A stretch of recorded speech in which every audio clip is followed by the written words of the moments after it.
This is very sad. This is not the Nigeria we bargained for.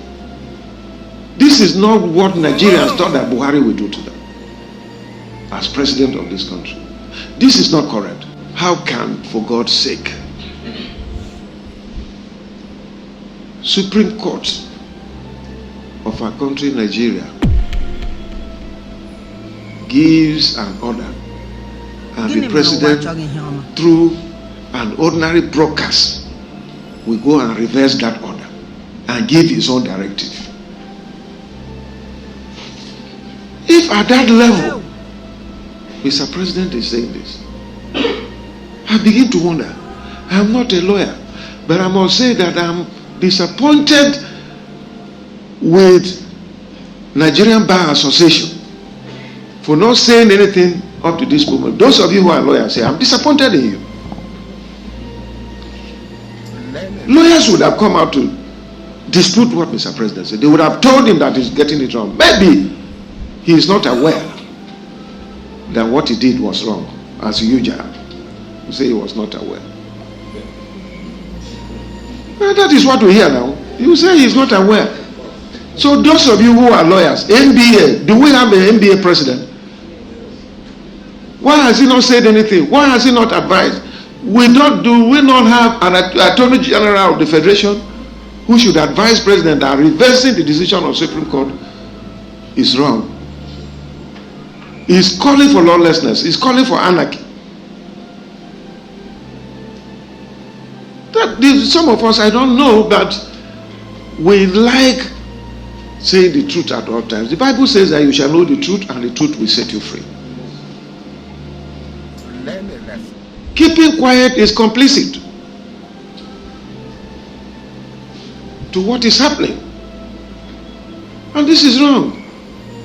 For me, I've been stopped from saying to Mr. President because when I go there, I tell him the truth. So it is the only way. Somebody may be wondering why I'm saying this to the press. Ordinarily, as governor, I will go to the president and say, Mr. President, what you're doing is wrong. But they have stopped me from seeing him. Over 3 years, and before years, sir. So me, anytime I want to talk, I talk here. So that somebody who around him can tell him that, look, this is what Ortom is saying. But it is completely wrong for me to lead lawlessness in Benue State as governor. And it is wrong for the President of the Federal Republic of Nigeria to lead lawlessness. All that I know, I'm not a lawyer, but when there is a court order or judgment, if you're not satisfied, you make appeal. Even in Supreme Court, you can still ask them to reverse a decision they take. It is not to go against it. It's the law that protects it, and the Constitution is very clear on matters like this.